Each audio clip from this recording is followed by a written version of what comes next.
दोस्तों नमस्कार। आप सभी को दीपावली पर्व की बहुत बहुत शुभकामनाएं। आज हम एक ऐसे विषय पर बात करेंगे जो कि वर्तमान परिवेश में बहुत कम चर्चा में लाया जाता है। हम रक्तदान की अक्सर बात करते हैं, हमको रक्तदान करना चाहिए। रक्त हमको बहुत क्रिटिकल, जब हमारी कंडीशन हो जाती है, बीमारी में, एक्सीडेंट में, किसी प्रकार की सर्जरी होती है, ऑपरेशन होता है, उस समय बहुत हमको आवश्यकता इसकी पड़ती है। लेकिन जब हमको इसकी आवश्यकता पड़ती है तब हम बहुत सारी बातों पर विचार नहीं करते। उस समय हमको केवल लगता है कि हमको किसी भी प्रकार से हमारे परिजन के लिए, हमारे मित्र के लिए कैसे भी रक्त की व्यवस्था हो जाए। लेकिन क्या क्या सावधानियां भी रखनी चाहिए, किस प्रकार से हम दूसरों की भी मदद कर सकते हैं, ये सभी जानकारियां आज हम इस वीडियो पॉडकास्ट में सुनेंगे अपने एक स्पेशल गेस्ट जो कि हैं डॉक्टर रूप नारायण मानवे जी। डॉक्टर साहब, आपका बहुत बहुत स्वागत है हमारे इस एपिसोड में। और हम जानना चाहेंगे आपके माध्यम से कि किस प्रकार से हमको रक्तदान पर ध्यान देना चाहिए, रक्तदान करते समय, रक्त लेते समय, और भी कई बारीकियां हैं। चूंकि आप रक्तदान पर लंबे समय से काम कर रहे हैं, इसलिए हम आपका अनुभव जानना चाहेंगे। मैं जिला चिकित्सालय मंडला में जो है ब्लड बैंक ऑफिसर रहा हूँ। और उस दौरान मेरा जो एक अनुभव है कि हमारे पास जब मरीज़ आता है तो स्वाभाविक बात है कि उसका कोई ना कोई मरीज़ भर्ती है, उस समय वो ब्लड लेने आया है। उस समय यदि हम किसी भी तरह से उसको रक्तदान के प्रति उसके कोई जागरूकता है, उसके विषय में किसी तरह के हम उसको किसी भी तरह का मेरे मतलब ज्ञान देना चाहते हैं, तो बड़ी विडंबना है कि बहुत मुश्किल होता है। क्योंकि जिस समय वो आता है उस समय उसके घर का कोई ना कोई व्यक्ति बीमार है, वो परेशान है, जो उसके साथ आया है ब्लड लेने, खून लेने, वो परेशान है। तो मन में ये ज़रूर भाव आया कि जब भी यदि उनके लिए कोई बात करनी होगी तो हमको ऐसे समय बात करनी पड़ेगी जब क्या कहते हैं वो इस तरह से परेशान नहीं है, निराश नहीं है, हताश नहीं है। एक तरह से उनके पास इतना मन स्थिति ऐसी हो कि जिस समय वो हम जो बात बोल रहे हैं उसको समझ सकें। तो मेरा जो आज के वीडियो का मुख्य मकसद था वो ये था कि जैसे कोई व्यक्ति ब्लड बैंक में ब्लड लेने आता है, उसके घर का कोई व्यक्ति भर्ती है, उसको ब्लड की ज़रूरत है। अब उसकी मनस्थिति क्या होती है और उसको क्या क्या चीज़ सोचनी चाहिए, ठीक है। तो सबसे पहले जो है और क्या क्या चीज़ का उसका अवेयरनेस होना चाहिए। तो पहला अवेयरनेस ये होना चाहिए, मैंने ये देखा है ज़्यादातर लोगों के मन में ये रहता है कि ब्लड बैंक जो है वहाँ पे हम पैसे देंगे, पैसे दे के हमको ब्लड लेके आ सकते हैं। ऐसी मनस्थिति बहुत ज़्यादा लोगों की रहती है। लेकिन एक चीज़ समझने की बहुत ज़रूरत है कि ब्लड बैंक के पास भी ऐसी कोई फैक्ट्री नहीं है जिसमें वो ब्लड बना सके। ब्लड उसको जो है वो कहीं ना कहीं से किसी अन्य जो दाता है, रक्तदाता, उसके माध्यम से मिलता है। तो पहला तो हमारे मन में हमेशा ये होना चाहिए कि इनके पास जो है वो पहले से ब्लड उपस्थित हो, इसके लिए जो है किसी ना किसी को देना बहुत ज़रूरी है। जब तक हम अपने कर्तव्य को नहीं समझेंगे कि हमको देना है, तब तक क्या होगा कि उस ब्लड बैंक को, किसी भी मरीज़ को ब्लड देने में बहुत दिक्कत है। क्योंकि उसके पास दाता नहीं तो वो फिर कहाँ से देगा, क्योंकि कोई फैक्ट्री तो नहीं है जहाँ से हम बना सकते हैं। तो पहला जो लेने जा रहा है उसके माइंडसेट ये होना चाहिए। क्योंकि यदि आपके मन में ऐसी स्थिति नहीं है, आप ये सोच रहे हैं कि हाँ अभी हम खरीद के ले आएंगे करके, तो उसमें क्या रहता है कि वो हमारी एक्सपेक्टेशन कभी पूरी भी नहीं होती जनरली। क्योंकि अब जो है ब्लड बैंकिंग के भी नॉर्म्स जो हैं इतने स्ट्रॉन्ग हैं कि उनकी माइंडसेट और उनकी इच्छा पूर्ति होना जो है बहुत मुश्किल हो जाता है। तो सबसे पहले क्या है, हमें अपना माइंडसेट सुधारना चाहिए कि हम वहाँ जा रहे हैं तो हम ब्लड देंगे और वहाँ से दूसरा लेके आएंगे, ठीक है। एक पुरानी जो कहानी है, जैसे हम पिक्चरों में देखते थे पहले कि एक तरफ एक है उसको खून चढ़ रहा है, दूसरी तरफ दूसरा है वो खून दे रहा है। तो वो जो है वो एक आज की तिथि में हम माने तो वो मिथ है, यानी उसको सबसे बड़ा मिथ मानेंगे हम जब हम रक्तदान और रक्त के विषय में, जब हम ब्लड डोनेशन, ब्लड बैंकिंग के बारे में बात करते हैं तो हमारे लिए सबसे बड़ा मिथ है। क्योंकि किसी भी व्यक्ति को जो है इधर से खून दे रहे हो उधर से चढ़ रहा हो, ऐसा नहीं होता। ये जो खून है वो सर्कुलेशन में जो है आने से पहले जो है वो ब्लड बैंक में जाएगा, उसकी जांच होगी। हमको ये समझ में ना बहुत ज़रूरी है कि उसकी जांच होती है और जांच होना भी बहुत ज़रूरी है। क्यों बहुत ज़रूरी है? क्योंकि जब कोई व्यक्ति ब्लड देता है, उसकी कोई गारंटी नहीं है कि उसके ब्लड में क्या है, ठीक है? हो सकता है उसको कुछ बीमारी हो। अब लेने वाला जो है, यदि सीधे दे देंगे तो लेने वाले को क्या मिलेगा? वही बीमारी उसको भी मिल जाएगी।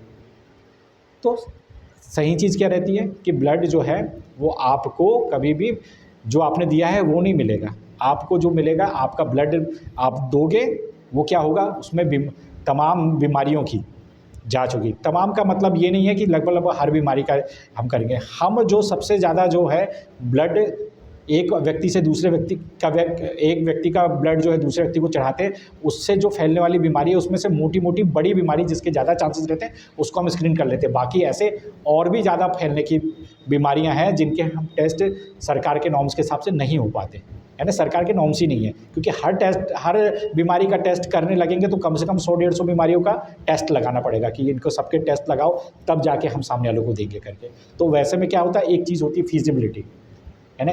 हम तो असली में फिर दे ही नहीं पाएंगे किसी को ब्लड, तो देना है तो हम क्या करते हैं, उसके रिस्क मिनिमम करते हैं। लेकिन इससे एक चीज़ बात और समझ में आती है कि जब हमको कोई ब्लड चढ़ाते हैं तो एक छोटा मोटा चांस तो रहता है रिस्क कि ब्लड के थ्रू जो है कुछ ना कुछ बीमारी फैलने का।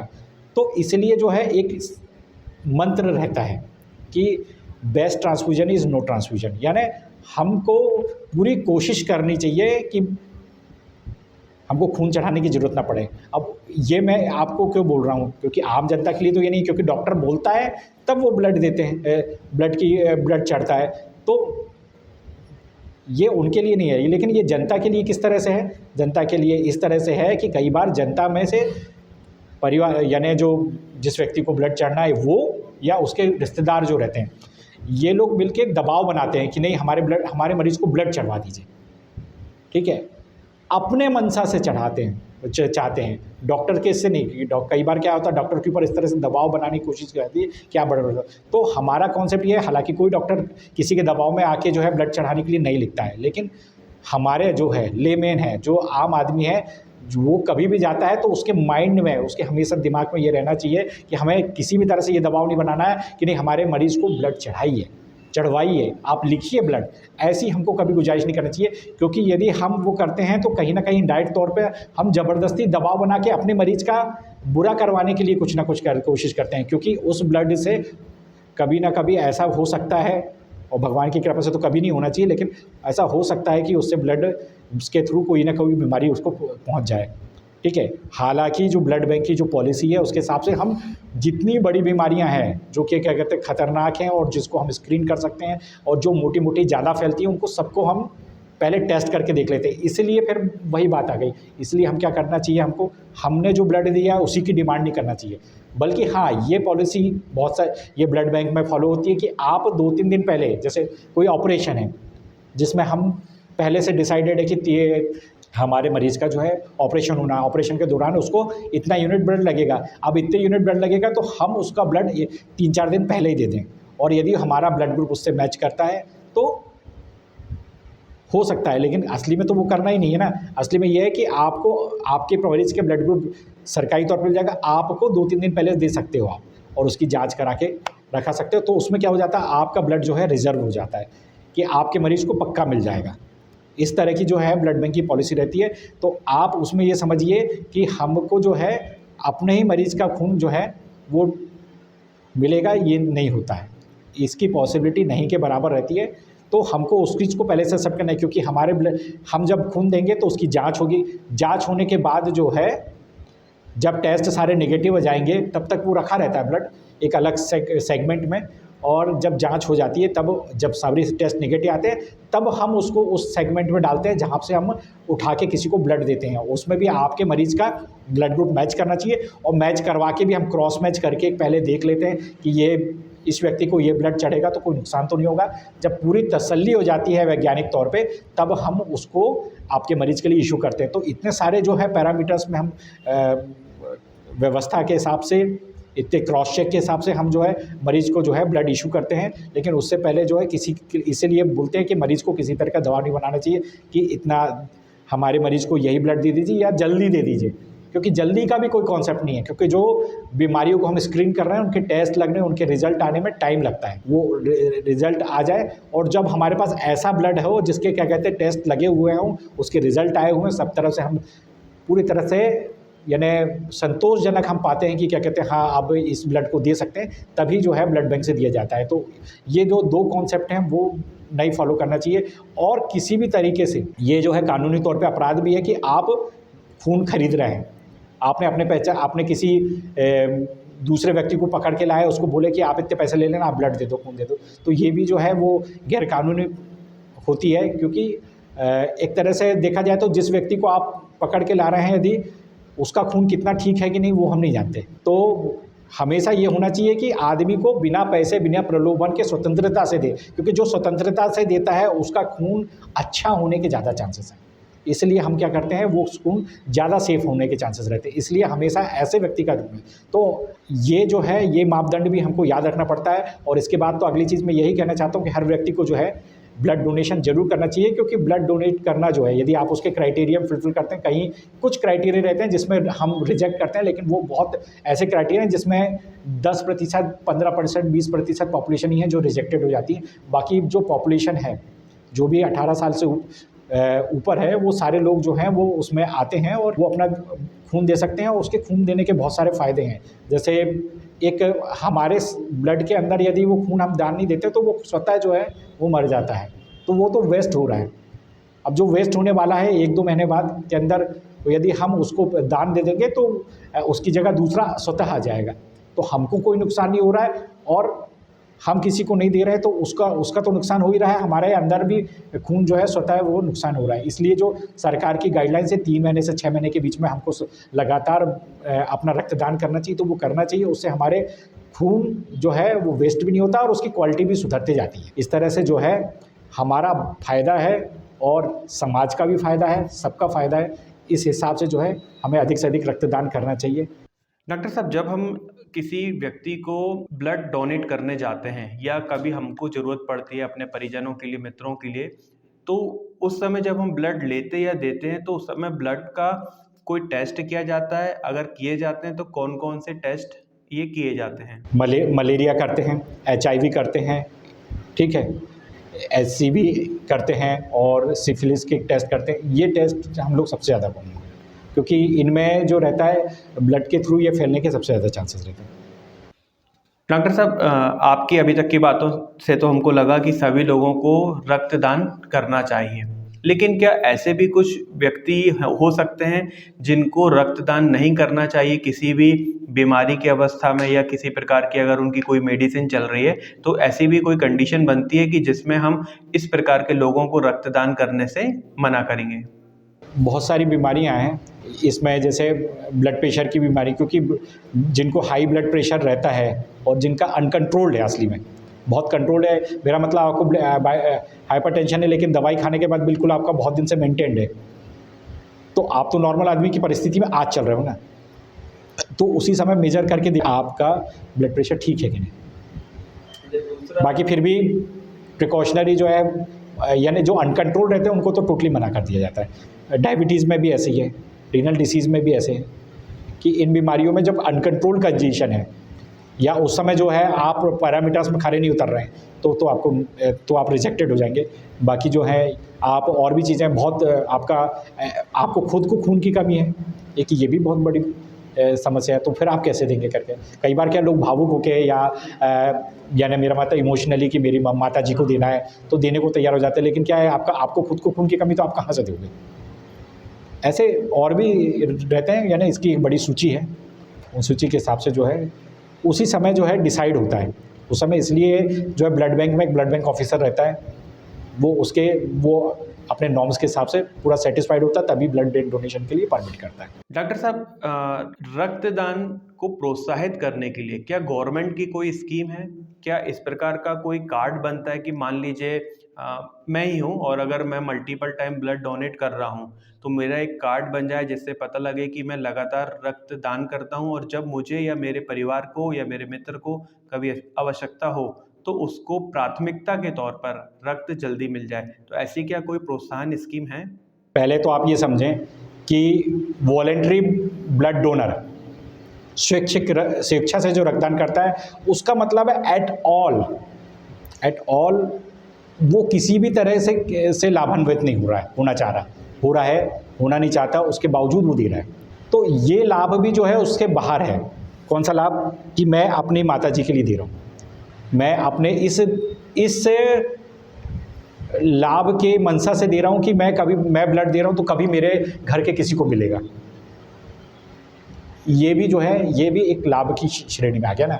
तो आपका वॉलंटरी वाला डोनेशन जो नहीं होता, और सरकार सिर्फ परमिट करती है कि वॉलंटरी आप दो। हाँ, लेकिन एक दूसरा एस्पेक्ट ये है कि जैसे आपका मरीज़ है, कोई इसको चाहिए और उसके लिए उसको जो ब्लड चाहिए उसके एवज में आपको एक दूसरा देना है अपना ब्लड डोनेट, तो आप दे के रिजर्व करा सकते हो, जिसको मैंने बताया। क्योंकि वो 2-3 दिन की प्रोसीजर में क्या है, ब्लड बैंकिंग इस काबिल रहता है कि वो कर सकता है। जैसे मेरा मतलब ये है कि 3 दिन तक के तो वो ब्लड ऐसे ही भी लोग रखते हैं, तो जब रखते हैं तो वो आपके ही मरीज़ के लिए रख देना, क्या दिक्कत है? को एक तो आपके मरीज़ के लिए एक, जैसे आपका बी पॉजिटिव है, उनको ए पॉजिटिव चाहिए, लेकिन उनका ए पॉजिटिव जो एक पड़ा हुआ है वो 3 दिन तक चल सकता है, तो उसको सुरक्षित रख सकते हैं आपके मरीज़ के लिए, आपके बी पॉजिटिव देने के बावजूद भी।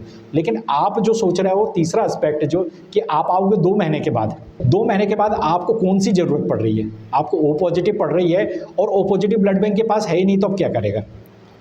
तो उसको वो गारंटेड नहीं करता। हाँ, आप जो बोल रहे हैं ना, हम लोग बीच बहुत सारे ब्लड बैंक से बीच में ये प्रोसेस करते हैं, आपको प्रायोरिटी में रखते हैं और आपको एक्सचेंज में भी कई लोग छूट देने की कोशिश करते हैं, लेकिन सभी लोग नहीं देते और ऐसा प्रोटोकॉल नहीं है। लेकिन अपनी स्वेच्छा से कई ब्लड बैंक जो हैं वो इस चीज़ को प्रमोट करते हैं, जिस हिसाब से, जिस भावना से आप कर रहे हैं कि आप रेगुलर ब्लड देते हो तो आपको एक प्रायोरिटी तो मिलनी चाहिए करके। लेकिन ये है कि नॉर्म्स में ऐसा कुछ नहीं है, नॉर्म्स में ऐसा कुछ नहीं है कि आप इतने दिनों बाद आएंगे तो हम कैसे गारंटी ले सकते हैं कि आपको जो चाहिए हमको हमारे से मिल जाएगा।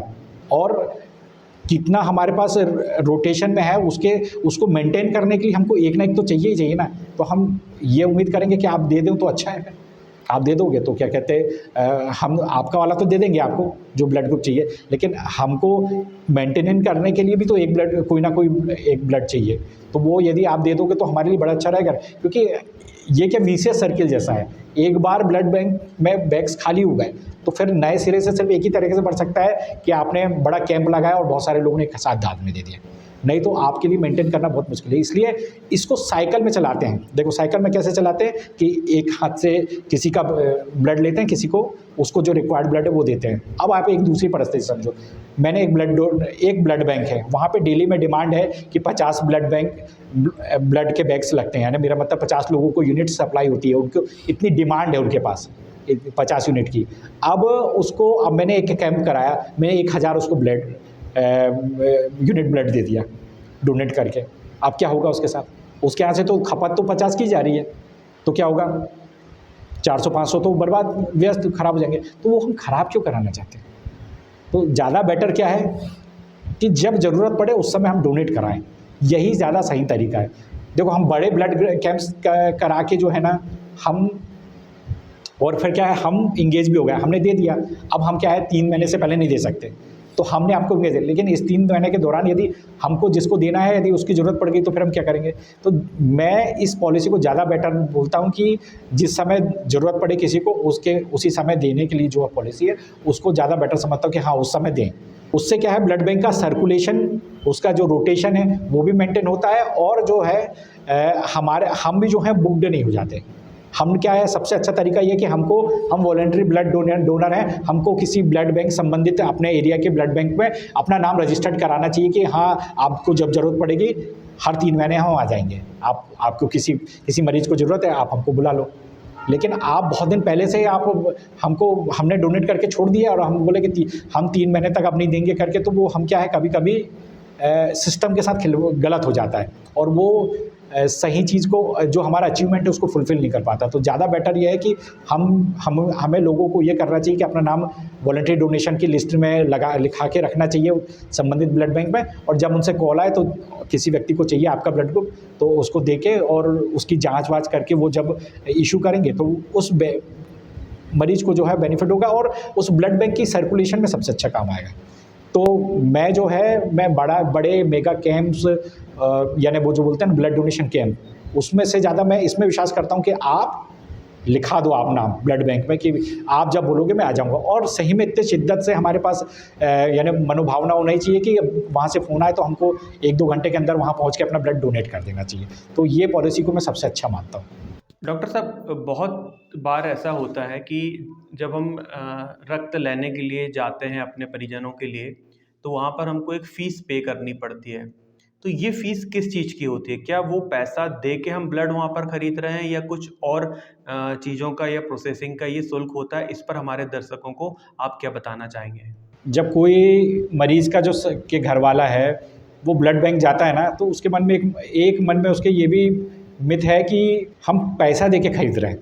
क्योंकि हम उसको कुछ चार्ज देते हैं तब जाके वो हमको ब्लड इशू करता है। तो ये एक बहुत बड़ा भ्रम है। असली में जो रहता है, ब्लड का कभी कोई पैसा नहीं लिया जाता है। ये जो पैसा लिया जाता है ना, वो उस चीज़ का लेता है कि जब आपका जो मरीज़ है उसको जो ब्लड दे रहे हैं उसकी हमने जाँच की है। जाँच में पैसा लगता है, ठीक है। उसको कौन-कौन सी बीमारी जो हैं जिनको हम स्क्रीन करते हैं, जो देने वाले से लगाने वाले को ना पहुँचे, वो बीमारियों का स्क्रीन होता है। और उसको ब्लड देते हैं जब अगले व्यक्ति को, तो जिसने ब्लड दिया है उसका ब्लड में उसका क्रॉस मैच होता है कि इसका ब्लड उसको चढ़ेगा तो नुकसान तो नहीं करेगा। ऐसा तो नहीं गलती से ब्लड ग्रुपिंग में कुछ गड़बड़ हो गई हो और देने से नुकसान हो जाए, तो वो टेस्ट भी लगाना पड़ता है। ये जो टेस्ट है इनकी कॉस्टिंग जो है बस मरीज़ देता है। मरीज़ कभी ब्लड का पैसा नहीं देता है। मरीज़ सिर्फ पैसा किसका देता है? ये टेस्टों के पैसे देता है। खून का पैसा कभी नहीं लगता। खून देने वाला भी फ्री में देता है, लेने वाला भी फ्री में लेता है। पूरा पैसा जो लगता है वो सिर्फ उन जाँचों का लगता है जिन जाँचों को लगाने के बाद ब्लड दिया जाता है। ये समझना बहुत ज़रूरी है, क्योंकि कई लोगों के मन में ऐसा विचार आता है कि यार उनने हमसे 1000 रुपये लिया था, इसका मतलब ये है कि हमने 1000 रुपये में ख़रीदा है। आपने ख़रीदा नहीं है ब्लड, किसी ने उसको फ्री में दिया था, आपने उसको फ्री में लिया है। लेकिन आपके मरीज़ को लगने से पहले नुकसान ना हो, इसके लिए कुछ जाँचें होती हैं। उसकी जो जाँचें हैं उसका जाँच का पैसा लगता है। ये समझना बहुत ज़रूरी है। डॉक्टर साहब, यदि कोई डोनर है, मान लीजिए वो ब्लड देने के लिए गया, और हम अपने इस एपिसोड में ऑलरेडी चर्चा कर चुके हैं कि देते समय उसको बहुत सारे टेस्टों से गुजरना पड़ता है, उसके ब्लडों का टेस्ट होता है। तो क्या कभी ऐसा होता है कि कोई डोनर हमको ऐसा मिला जिसको जानकारी ना हो, लेकिन उसको कोई गंभीर असाध्य रोग मिलता हो, और यदि ऐसा मिलता है तो किस प्रकार के प्रोटोकॉल प्रोसीजर फॉलो की जाती है, और क्या उसको शासन से किसी भी प्रकार की मदद मिलती है ऐसे डोनर को जो कि किसी गंभीर बीमारी से ग्रसित पाया जाता है? फिर हम उस व्यक्ति का हम को ट्रेस करते हैं, क्योंकि जो सेक्सुअली यानी ब्लड ट्रांसफ्यूजन डिसीज़ है ना, ट्रांसमिसिबल डिसीज़ हैं, उनको उसमें भी कुछ एक बहुत बड़ी कैटेगरी है जो एसटीडी सेगमेंट में आती है। तो हमको उस व्यक्ति को पकड़ना पड़ता है। पकड़ने का मतलब है हमको उसको ढूंढते हैं, फिर उसको एक काउंसलिंग करते हैं। उसको काउंसलिंग करने के बाद उसको पूरा समझाते हैं कि उसको आगे जीवन में किस तरह से करना है, किस तरह से उसके ब्लड के थ्रू किसी और को ना फैले, इसकी व्यवस्था करते हैं। और उसकी सारी जो इन्फॉर्मेशन है उसको गुप्त रखा जाता है, सिर्फ उस व्यक्ति को पकड़ा जाता है। ऐसा नहीं कि मार्केट में जाके आपने बोल दिया कहीं पे। हाँ, HIV, SCV, सिफिलिस सब में ऐसा होता है कि हम बीमारियों के जो दाता है यदि उसके इसमें निकलता है तो हम उसको गुप्त तौर पे उसको बताते हैं, और उसको क्या कहते हैं, उसको पूरी सलाह देते हैं। सलाह देने के बाद एक नॉर्म्स ये भी रहता है कि उसको ट्रीटमेंट की तौर भी ले जाते हैं, क्योंकि हो सकता है उसको ना मालूम हो, तो हम उसको ट्रीटमेंट और उसका ट्रीटमेंट भी एक तरह से सरकार द्वारा फ्री में कराया जाता है। तो इतना पूरा ट्रीटमेंट फ्री भी कराया जाएगा, उसको सलाह भी दी जाएगी, और जो है उसकी बात को कॉन्फिडेंशियल भी रखा जाएगा। इतनी तीनों व्यवस्था जो है सरकार और डॉक्टर मिलके करते हैं। तो साथियों, ये थे डॉक्टर रूप नारायण मांडवी जी, जिनके विचार हमने ब्लड डोनेशन से संबंधित जाने उनके अनुभव के आधार पर। आशा करते हैं कि ये जो एपिसोड रहा है ये ब्लड डोनेट को लेके आपको बहुत ज़्यादा प्रोत्साहित करेगा। अगर आपको किसी भी प्रकार के सवाल बनते हैं तो आप इसको वीडियो के कमेंट बॉक्स में भी कर सकते हैं, और आशा करेंगे कि अगला सेशन जो हमारा डॉक्टर साहब के साथ होगा उस पर आपके जो प्रश्नों के जवाब हैं वो हम यहाँ से आपको देने का प्रयास करेंगे। इसलिए इस वीडियो को ज़्यादा से ज़्यादा शेयर और लाइक करें। चैनल पर अगर आप पहली बार आएँ तो हमारे इस चैनल को सब्सक्राइब कर लीजिए। वीडियो देखने के लिए बहुत बहुत धन्यवाद दोस्तों।